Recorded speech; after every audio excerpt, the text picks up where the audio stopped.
Hi everyone, welcome back to my channel, Stephanie's Lerlin. I'm Stephanie and welcome to my January wrap up. So this month I read 7 books, which is very good for me. I'm very proud of it considering I am about to start exams next week. So sorry if I don't upload around those 2 weeks in the next 2 weeks, but I'm trying my best to be able to. And my average rating for this month was 4 stars, so that's really good. And I found a few favorites and I also had a few rereads. So let's start with the first book on this list that I read in January because I'm very excited about it. I mentioned it in my vlog that I posted probably this past week, and I'm just very excited about it because I haven't got to talk about it yet, and it's now one of my favorite book series or books. It's a duology, so. And that book is Our Violent Ends by Chloe Gong. Look at this beautiful book. Look at how pretty it is. I have the second book in hardback, but I actually have the first book in paperback, so I'm trying to get my hands on the hardback of the first one so I can annotate it like I did with this. Like, oh, so satisfying. Can you see all the pink tabs? Like, I'm obsessed with this book. If you don't know, the first book is called Our Violent Delights. It's a Romeo and Juliet retelling that takes place in 1920s Shanghai. And basically, Romeo and Juliet in this book are Roma and Juliet, and they are the heirs to 2 rival gangs. So, as you can imagine, it's Romeo and Juliet with extreme high stakes, and it just makes it so much better. I have so much love for the first book, and I genuinely did not think the sequel could be better. It was absolutely phenomenal. I gave the first book 5 stars, and I gave this one 5 stars as well because, like, how could I not? If you've ever read this series, you know it is just insane. Absolutely insane. The first book, I was literally reeling from the plot twist and everything. It was so crazy. The way the first one ended, I was so excited to get into this because of the plot twist at the end. Now, I will say, for me, the plot of this towards the middle and the end kind of got lost and was very similar to the first book and kind of a rehashing of similar events, but I honestly didn't care because it was so exciting and so fun, and I was just there for the relationship, like the romances in it, and I was not let down with those. Oh my god, oh my god. If you like Romeo and Juliet, you need to read this duology. Like, it is insane. The ending of this book, I think, was an absolutely beautiful ending and a perfect ending to follow the story of Romeo and Juliet. And it was just such a fitting way for this series and the time and place it was set in. So I just thought it was absolutely phenomenal. And I loved all the side characters too. They were so interesting and just like side plots and side romances. I was living for them. They were so good. And I know Chloe Gong is actually releasing a new book called Foul Lady Fortunes, and it is a kind of story from the point of view of a side character in this book. So I'm excited to read that. And I did mention it in my previous vlog and kind of spoke about my thoughts about who the book is going to be featured on. So if you want to hear my more in-depth thoughts about that, go watch my most recent video. Yeah, but this book was phenomenal and I genuinely read it in about like a day and a half. Also, a new thing I want to do in my wrap-ups is, since I've started my reading journal, which is what I'm referring to right now, because you know I would not remember my thoughts from the start of this month, let alone a book I finished last week. In this journal, if you haven't seen already, I did show it in one of my vlogs. I think it was the vlog where I read They Both Die at the End by Adam Silvera. I basically got this idea from Stephanie Bower, and basically what she does is she writes down her own spoiler review in a little notebook. I also write little quotes on one side. I don't want to spoil it, but there's quotes on one side. I decided for my wrap-ups now, because I have this, I also have quotes from the book, and now most of these are spoiler filled, but there is a few of them that aren't. So what I'm going to do is I'm going to pick a quote for each book that I read in the month and tell you one of my favorite quotes from it. The quote that I'm picking for this book is said by Roma, and I think he says it to Juliet, and it's such a beautiful quote. So it says, we choose whether we will offer beauty to the world or if we will use our thorns to sting. The next book I read in the month of January was a reread for me. And it was the first time that I read this book physically. And I also annotated this book, but I didn't add tabs. So it's like just annotated on the inside, which I think is really cute. And it has little stuff highlighted and underlined and like my thoughts written in it, because the edges are sprayed and I just think it looks really cool, and I couldn't read that, you know. But this was a reread for me, like I said, and it was a comfort reread because this is one of my favorite books. I just love this book so much. It just solidified my love for it, to be honest. Like, I think it was my third reread of the book and I am just obsessed. I love it so much and I love the characters so much. I mentioned it was one of my favorite books of 2021. I'm pretty certain I said it in that video. And that is The Wicker King by Kay Ankrum. If you want to hear my more in-depth thoughts about it, you should probably watch my favorite books of 2021 where I mention this. But this book is about two best friends called Jack and August. Jack is progressively getting more unwell as the book goes on, and it's basically just August and Jack trying to help each other out and keep each other sane, but they're extremely codependent and kind of toxic for each other. But I love this book so much, and it's like a piece of my soul, and I love Jack and August so much. They are my children. I would die for them. I would die for them. This book just always makes me feel so emotional and so seen, and it's just a book that will reside in my heart forever. Like, I genuinely adore this book so much. I also love the graphics. If you can see, I didn't even show you the sprayed edges after me talking about them, but there's like sprayed edges because the pages go black as the book goes on to show the deterioration of Jack's mental state. And I just think that's such a good addition to the book. It really adds to the story. And there's also little pictures and other types of graphics that I think just really add to the story and really encapsulate what the story is supposed to be about and helps us get an insight into Jack's mind. So the quote that I picked is, "Being alone makes you feel weaker every day, even if you're not. But it's not as bad if you're with other people who are alone too. We can hold each other up like a card tower." But this book absolutely sobbed from the first page to the last page, like literally from the dedication to the author's note. So I'm going to just read the dedication to you because it's one of the most beautiful dedications I've ever read in my life. And look, it just looks like stars. It's so pretty. It says, "This book is dedicated to all the kids whose arms are filled with too much for them to hold, but who are trying their best not to drop a single thing. I see you and I'm proud of you for trying." Excuse me, is Cancun trying to make me cry? Because they succeeded. Like, I was sobbing. Anyways, clearly you can tell I was going through it, like These Violent Ends and The Wicker King. And there is more to come on that note, honestly. The next book I read was a book I got for Christmas, and it's a book from my favorite author. If you don't know who that is, you must be new.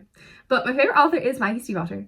And this book I've heard so much about and I was really excited to read it. This book was actually the first book, aside from Lament, I think the other one's called, that I've read from Maggie Stiefvater that isn't a part of the Raven Cycle world, because I've mentioned in my other videos, I've obviously read the Raven Cycle and then I've read the books that are out of the Dreamer trilogy, and they are in the same universe. So it was a new kind of experience for me because it wasn't with characters I'm familiar with. And that book is The Scorpio Races by Maggie Stiefvater. Like, oh, I'm just obsessed with this cover. Like, how stunning is it? This book is really cool and interesting and unique. It follows our main character, Puck, but also kind of another main character called Sean. They have this thing called the Scorpio Races at the start of every November. The Scorpio Races are where a bunch of people that live on this island go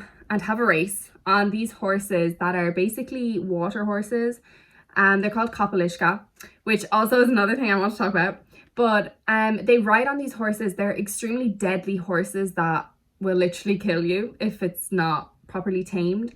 and they have this affliction with the ocean because it's where they're from, it's where they live, and these people take them from the ocean to ride them to win money. Puck is getting kicked out of her house and she needs money. And Sean is someone who has entered the races since he was, I think, 6 or 8. He is a renowned Scorpio racer. He has won so many times, and he's kind of racing just for the thrill of it. He loves the Scorpio horses and he loves the races. Very interesting concept, and I think it was so well done. It was clear that this book was written by someone who had a deep love and adoration for horses, and I feel like this entire book was just stitched with love. And even though for me the plot wasn't particularly invigorating and interesting, it still was there, and I feel like this book was mostly centered around love and the magic in everyday life and just the magic that's within us. And like everything Maggie Stiefvater writes, I feel like she just writes with magic. Other thing that just made me absolutely adore this book was obviously the Irish in it. If you don't know, I am Irish and I do speak Irish and I love it. And I was very happy to see that this book had Irish in it. Maggie Stiefvater does write a lot of Irish folklore and uses a lot of Irish terms in her works. In this book, like I said earlier, these horses are called the Copalyshka, which translate to water horses. And it was just so nice seeing that written. And it wasn't like it was written once, it was written multiple times. And it was constantly referred to as Copalyshka and not as Copalyshka is the translation of water horses, if you get what I mean. I just love that aspect of the story. I gave this book 4 stars, mostly just because the plot wasn't 5-star vibes, but everything else about it was absolutely perfect and I really enjoyed reading it. The quote I picked for this one: "My heart feels full and empty with all of the beginnings and endings. I'm so full of an unnamed wanting that I can't bear." The next book I read this month was a book that I've heard a lot about. I was kind of skeptical about reading it. I had picked it up from a little swap shop thing in my school when we swapped books. I just picked it up because I had recognized the cover and I had heard stuff about it, but I didn't really know what it was about. The book is The Rest of Us Just Live Here by Patrick Ness. This book is just so random and just very unique. Basically, this book is about the side characters and the ones that are not the chosen ones in stories and movies and all that. They're not the heroes of the story. They're the side characters that more often than not get caught up in the crossfire. We follow our main character Mikey and his close group of friends. And basically this story is just kind of a coming of age story. The plot is absolutely bonkers, like makes zero sense, not even gonna lie, very convoluted, but that wasn't the reason why I liked this book. I actually gave this book 3 stars. I did really appreciate the way that certain mental health illnesses were dealt with in this book, and it really gave me an insight to some mental health illnesses that I didn't have any experience with or know much about. One thing I loved about the mental health rep in this book was that the characters themselves knew that they were all each struggling with something, but they dealt with it and spoke about it in such a natural way. And I really appreciated that it wasn't such a big revelation kind of thing, and that they were all just being teenagers struggling and trying to help each other through it. I did cry quite a bit at one of the scenes in this book. I actually marked it just because I related a lot to it, and it just really made me feel safe and validated, and that I think was one of the reasons why I really enjoyed my reading experience of this book. And I think the quote I picked for this book is very fitting because I think it encapsulates the entirety of this book and the whole basis of this book. "The mistake of every adult, though, is to think darkness and hardship aren't important to young people because we'll grow out of it. Who cares if we will? Life is happening for us now, just like it's happening to you." The next book I read was a different type of formatted book than I would usually read, and I picked it up because I had a voucher and I had seen it a few times, and it's written by an Irish author and it's sapphic, so I was like, let me try something new. Also, the cover is stunning. It's called Baby Teeth by Meg Grehan. It's basically just a novel written in verse, and wow, look at the back as well. And honestly, kind of just vibes, no plot. Like, I, at the end, understood where the author was coming from and what kind of plot she was trying to weave into the story. I didn't like it though, but that's not to say I didn't like the book. I gave this book 4 stars. I tabbed this up and there were so many beautiful lines in this book. It was a very cutesy but also deep book about love and self-love, self-hatred, and also love with another person. I related to a lot of the bits that were in it. Orange is my tab for stuff I relate to, if you didn't know. Go watch my annotations video. I liked the way this book initially started out and how the plot line was going. And I honestly should have guessed from the back that it's the main character, or like the narrator, is a vampire. But I didn't. Like, you would think it literally says the blood feeds the hunger that threatens everything. Like, what? Why didn't I get that? And your one literally has puncture wounds on her neck. Like, am I just stupid? But anyway, so when it started out, I was like, oh, cutesy, love this. And then I realized she was a vampire and I was like, oh, not a vibe. I didn't like that. I don't know why I didn't vibe with it, but I just didn't.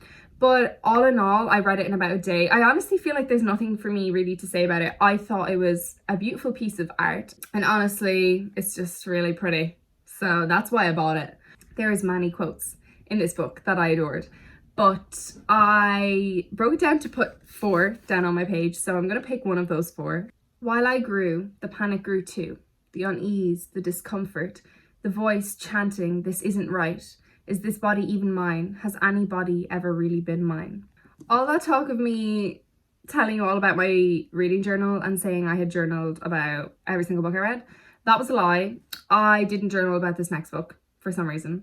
But the next book I read was Imagine Me by Tahira Mafi. This is, I'm pretty sure, the last book in the Shatter Me series, and I featured it in my most recent vlog. So basically, this just follows the story as it unfolds. It gives a conclusion to the story. I gave this book 3 stars. It wasn't my favorite in the series, but I think that's just because a lot of it is kind of just repeating what the rest of the books were. I was kind of just getting bored of it. Like, I wanted it to be done. I wanted to be done the series. But I did love the developments in the different relationships in this book. And it was just nice to see all the characters that I love interact again and have them have their little ending. The last book I read in the month of January was another reread. And I am insane. I don't know what I'm doing thinking to reread this series right now when I am doing exams, because these books are literal tomes and they're so big. But I mean, it's such a fun time, so like, how can I not? And I mentioned in my most recent vlog, again, that I had an urge to reread this series because I saw that Katie is Reading here on YouTube was reading the series for the first time, and it just really reminded me of my love for it and I wanted to reread it. So that's what I did, and I annotated it. So that is A Court of Thorns and Roses by Sarah J. Maas. I have probably spoken about this series before, or at least spoken about the most recent book in the series, which is A Court of Silver Flames, which is a book I absolutely adore. But I do love this series and it's just such a good time, such a good time. And as you can see, I annotated it. I kind of went a bit ham. Like, I genuinely, when I was starting, I was barely tabbing it up. You can kind of tell I was only tabbing a little bit because I was like, I don't like this book. This book is my least favorite in the series. And it's mostly just because after reading the rest of the books in the series and coming back to reread this, you kind of see that this one is the boring one compared to the others. But yeah, I did annotate it quite a lot and I had a lot of thoughts, which was very fun to write about. I have so much writing in this book. I gave this book 4 stars. My rating didn't change from the last time I read it either. I think this is my 3rd time reading this book. And I'm actually currently like 60 pages into A Court of Mist and Fury, which is the second book, and I'm absolutely loving it because I love that book so much. And it's starting to pick up. I don't have to listen to Icky Tamlin, so it's great. Well, I do have to listen to Icky Tamlin, like he's still, ugh. But anyways, if you know, you know. This was such an interesting reread for me because I noticed a lot. If you have read any of Sarah J Maas's books, particularly Throne of Glass, she is so good at leaving little hints and eggs and foreshadowing all the events that are going to happen throughout the rest of the series. Like, she is so good at it. She's a genius. I was literally talking to from Perfect Paperbacks about this, and we realized that one of the very first few lines in another series by Sarah J Maas, these few lines literally tells you a lot. Yellow is my tab for either foreshadowing or anger. In this book, I used it for foreshadowing, and there's a lot of yellow. The majority of the foreshadowing in this book was to do with two characters. So obviously Tamlin, I feel like this book really opened my eyes to the type of person he is. And a lot of people, when they read this book, and I was one of them, the first time I read it, I adored Tamlin and Feyre, and I adored Tamlin as a character. And then as the books progressed, I was like, ew, Tamlin, go away, right?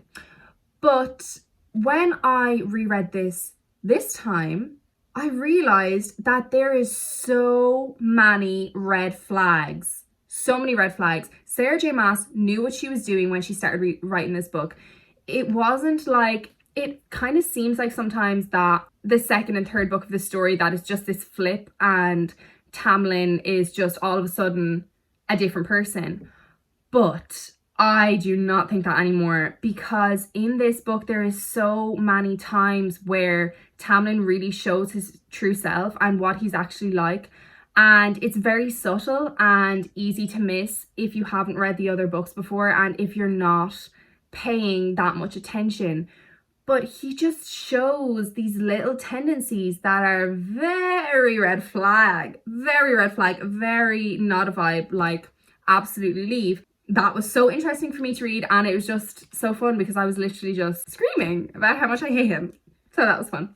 The other person that was foreshadowed a lot was Nesta, and it was a lot of foreshadowing for A Court of Silver Flames, obviously, because that's Nesta's book, if you haven't read it. But there was a lot, even in this first book, that tells you so much about Nesta's character. Like, it's insane. Sarah J Maas is on another level.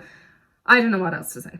Anyways, I just love this book, and I absolutely adored When We Got Under the Mountain. That sounds probably insane if you've read these books, because Under the Mountain is a very traumatic part of the book. Like, that is where everything bad happens. But I love it because we get to meet Rhys properly, and I'm just in awe of Feyre's just mind and resilience. She's just such a bad bitch. Love her. Oh my god, I just realized I did not explain what this book is about. Honestly, will I? Because practically everyone knows about these books. It's a Beauty and the Beast retelling, very loose retelling with fays, high fae, magic. Of course, I have to mention one of the most famous quotes from this book. Be glad of your human heart, Feyre. Pity those who don't feel anything at all. We have come to the end of this video. That is all the books I read this month. It probably won't be as successful reading month this month, like I said, because I have exams. I'll see you all in my next video. Thank you so much for watching. Bye!